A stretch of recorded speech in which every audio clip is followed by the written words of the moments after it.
لک الحمد یا اللہ الصلاۃ والسلام علیک یا رسول اللہ اما بعد۔ سلسلہ ہے ناظرین کے سوالوں کے جواب دینے کا۔ ناظرین ہمارے ویڈیوز کے کمنٹس میں اپنے سوالات کو، معاملات کو اور خوابوں کو لکھتے ہیں، ہم ان کو جوابات پیش کرنے کی سعادتیں حاصل کرتے ہیں۔ دیگر ناظرین سے عرض ہے کہ آپ بھی اپنے معاملات، خوابوں اور سوالوں کو لکھا کریں، انشاءاللہ ہم آپ کی بھی شرعی رہنمائی پیش کرنے کی سعادتیں حاصل کریں گے۔ ہمارے ناظرین میں سے انہوں نے سوال کیے ہیں کہ مرید ہونے کے بعد کس کس چیز سے پرہیز کرنی چاہیے، یہ ان کا سوال ہے۔ میں انشاءاللہ جواب پیش کرتا ہوں کہ کیا مرید ہونے کے بعد کسی چیز سے پرہیز کرنا پڑتا ہے، یا بعض چیزیں ایسی ہوتی ہیں کہ مرید ہو گئے تو اب آپ وہ نہیں کر سکتے، یعنی مرید ہونے کے بعد کیا کچھ چیزوں سے پرہیز کرنا لازم ہوتا ہے، یہ ان کا سوال ہے۔ میں انشاءاللہ آپ کو جواب پیش کرتا ہوں، توجہ کے ساتھ سنیے۔ یعنی یہ ہمارے ناظرین پوچھنا یہ چاہنے کہ مرید کو کیسا ہونا چاہیے، کس چیز سے پرہیز کرے۔ تو پہلی چیز تو آپ کو یہ سمجھنا چاہیے کہ مرید ہونے کا مقصد کیا ہوتا ہے۔ مرید ہونے کا جو مقصد ہے وہ پہلے ذہن میں رہنی چاہیے۔ مرید ہونے کا اصل مقصد یہ ہے کہ انسان اپنے پیر کامل کی رہنمائی اور باطنی توجہ کی برکت سے سیدھے راستے پر چل کر اپنی زندگی شریعت و سنت کے مطابق گزار سکے۔ پیر و مرشد سے فیض حاصل کرنے کے لیے کچھ آداب ہیں جن کی خیال رکھنا مرید کے لیے بے حد ضروری ہے۔ تو اصل مقصد یہ ہے۔ اب پرہیز کی جہاں تک بات ہے تو مرید کو کیسا ہونا چاہیے، آپ توجہ سے سنیے۔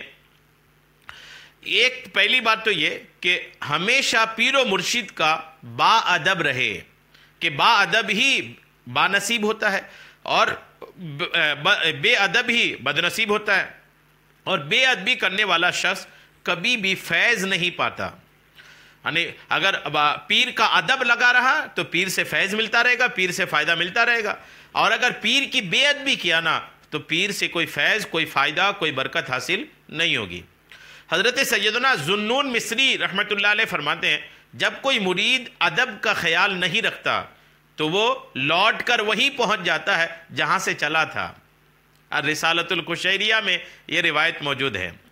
مرشد کامل کا فیض پانے کے لیے، پیر کامل کا فیض پانے کے لیے اس کی محبت کو دل و جان سے سینے میں بسا لینا ضروری ہے۔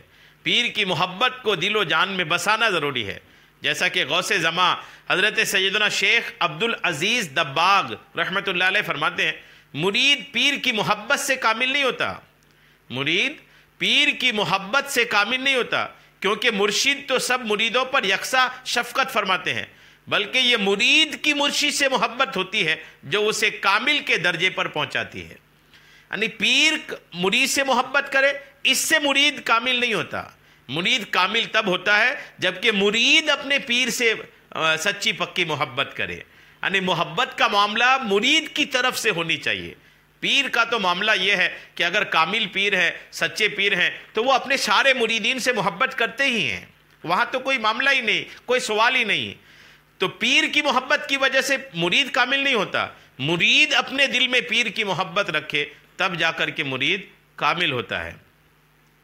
مرید اپنے مرشد کے ہاتھ میں مردہ بدست زندہ، یعنی زندہ کے ہاتھ میں مردہ کی طرح ہو کر رہے، یعنی جس طرح مردہ زندوں کے ہاتھ میں رہتا ہے کہ مردہ اپنا کچھ نہیں کرتا، جو زندے ان کے ساتھ کرتے ہیں وہی ہوتا ہے، ویسے ہی مرید کو اپنے پیر کے ہاتھ میں رہنا چاہیے۔ مرشد کامل کا فیض پانے کے لیے ضروری ہے کہ کبھی بھی خود کو علم و عمل میں مرشد سے اعلیٰ نہ سمجھے، کبھی بھی علم میں، عمل میں خود کو مرشد سے اعلیٰ نہ سمجھے، اگرچہ علماء زمانہ میں شمار کیا جاتا ہو۔ ملفوظات اعلیٰ حضرت میں لینے والے کو چاہیے کہ جب کسی چیز کے حاصل کرنے کا ارادہ کرے تو اگرچہ کمالات سے بھرا ہوا ہو، اپنے تمام کمالات کو دروازے ہی پہ چھوڑ دے اور یہ جانے کہ میں کچھ جانتا ہی نہیں، خالی ہو کر آئے گا تو کچھ پائے گا، اور جو اپنے آپ کو بھرا ہوا سمجھے گا تو پھر وہ انائے کے مرشد گرچو پرد، یعنی بھرے برتن میں کوئی اور چیز نہیں ڈالی جا سکتی، ویسے ہی وہ بنا کچھ لیے واپس جائے گا۔ تو پیر کی بارگاہ میں کوئی کتنا بڑا کیوں نہ ہو جائے، خالی ہو کر کے جانا چاہیے۔ ملفوظات اعلیٰ حضرت صفحہ 142 میں ہے، مرشد کی رضا میں اللہ تعالیٰ کی رضا، مرشد کی ناراضگی میں اللہ کی ناراضگی جانے۔ اپنے پیر پر کبھی اعتراض نہ کرے، بانی سلسلہ عالیہ سہروردی حضرت سیدنا شہاب الدین عمر سہروردی علیہ رحمۃ اللہ القوی فرماتے ہیں پیر پر اعتراض کرنے سے ڈرنا چاہیے کہ یہ مریدوں کے لیے زہر قاتل ہے۔ شاید ہی کوئی مرید ہو جو پیر پر اعتراض کرنے کے باوجود کامیاب ہو جائے۔ عوارف المعارف میں یہ باتیں لکھی ہوئی ہیں۔ اپنے مرشد اور پیر بھائیوں سے محبت کرے، پیر سے بھی محبت کرے اور پیر بھائیوں سے بھی محبت کرے۔